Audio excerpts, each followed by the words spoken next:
Welcome back, dear friend, to the EMPCOE ESCAPE. The EMPCOE, what is that? Well, you're obviously lost.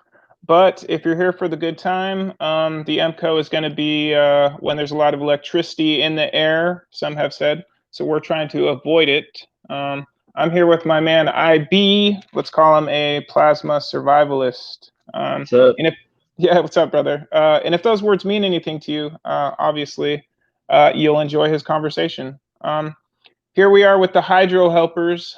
We've made a shelter, we've made a fire, we're out of the elements, and now we're kind of thirsty. I'm sorry I named it hydro helpers, brother. I've obviously ruined us. It's all good.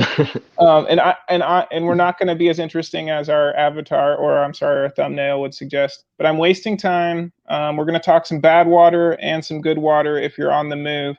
Let's talk bad water first. Eventually your feet are going to get wet. What kind of socks do we want on? And yeah, let's start there. So everybody that is into backpacking or primitive camping knows wool is the way to go.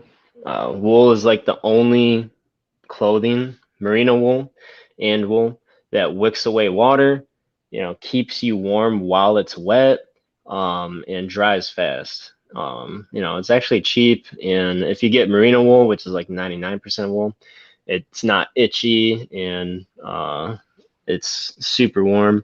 So I got two pairs of socks here. One's an inner layer. What this achieves, having two pairs, is insulating your feet to keep them warm and also avoiding blisters. So that's like a trick to the socks like rub against each other instead of this one sock rubbing against your skin. Mm-hmm. Oh yeah. Well, as far as socks go, I do have wool socks as well. What kind of footwear do you have any go to, or are you still in the planning stages there? Honestly, as far as boots or shoes, yeah, I'm still kind of figuring that out because sadly most boots have those metal grommets on them. Yeah, yeah. And for you trivia people out there, there actually is a plasma series of boots made by DuPont, but as our good man has seen, they do have metal on them. Huh? Yeah. Hmm. Um, any more comments about footwear before we get to maybe a poncho, something like that, to keep that rain off us? No, nothing I can think about as far as feet, but in terms of ponchos, I do have like a flimsy plastic poncho to protect against rain in my Hmm. pack. And then even more important than that, I would argue, is this wool cloak. Yeah, you got it right there. Um, so a wool cloak, like these things are heavy, so you can use them as a blanket. You would keep them on, like if they're long and like thick like this, you can put them over your backpack and protect from the, like the rain. And these things, dry out while they're flipping around too. So it's basically to keep the clothes that you're not going to have, because not everything you're wearing is going to be wool, Hmm. from getting wet. And just in case you don't have the custom threads that IB does, you can also find wool jackets at a thrift store, stuff like that. People never hang on to old wool, do they? No, no, usually wool is scratchy. For everyday, like modern day society, wool is not really popular, I would say. Hmm. Wool socks, wool poncho, plastic if you're on the move. Um, anything else before we get to good water per se? Um, I got a nice little crumpable wool hat here, but it's not really a necessity. It's very stylish and it's low profile, Thank so I you. do enjoy that. All right, good water. We're thirsty. If we have time, obviously we'll be looking at places to make clay pots and stuff. But we can send a link to people who can talk that game better than we can. We're on the move. I'm somebody that has something like a hold on, let me work some buttons here. The life straw. Is that something that you enjoy, or what do you recommend as far as getting water on the move? So the Life Straw I would avoid, and it's not like a horrible thing, but to me it's a waste of space in a pack Mm, when this is like basically the same size. And there's two reasons. The Life Straw only filters down to 2 to 3 microns.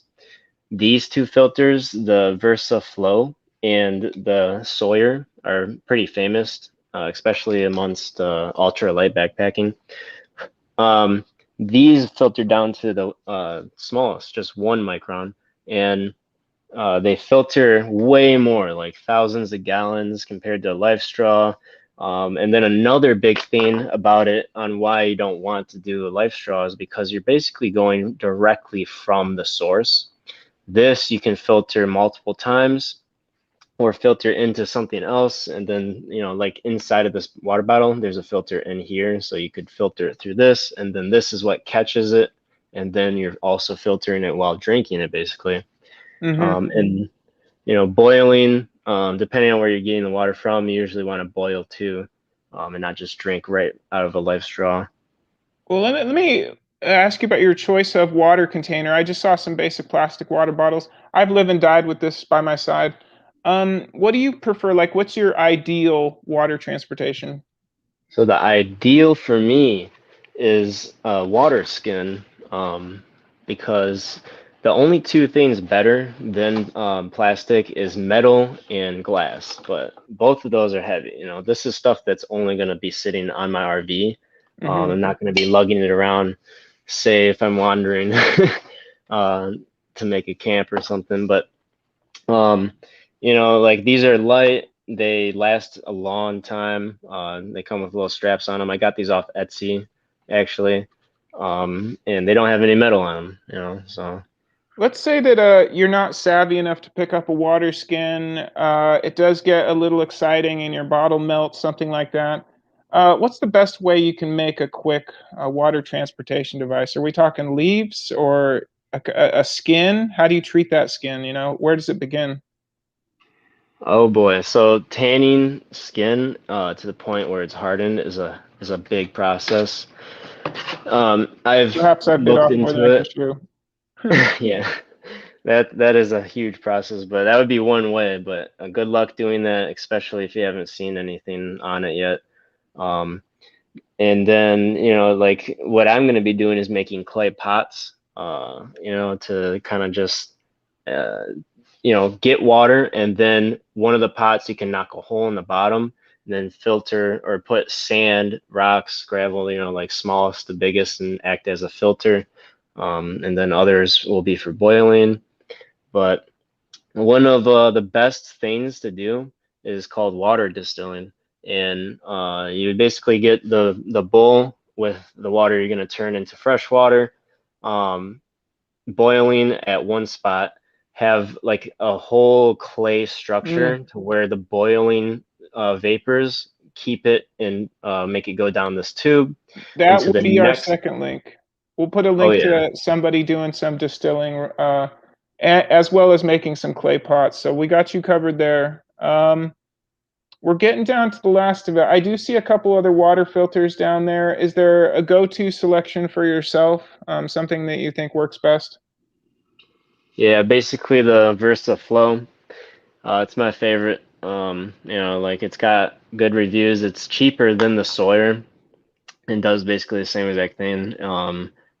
Plus a few extra things. You can see like the threads that are in here. You can like put these onto pop bottles.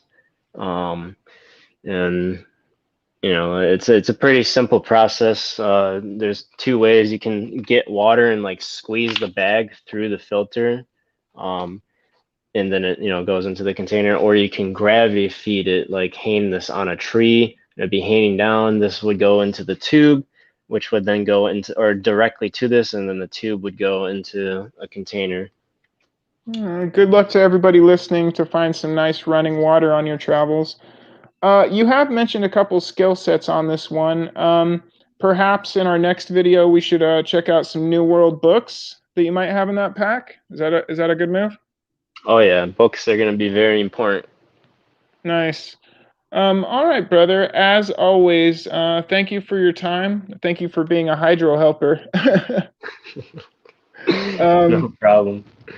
All right, my good man. We'll catch you again soon. Cheers. All right.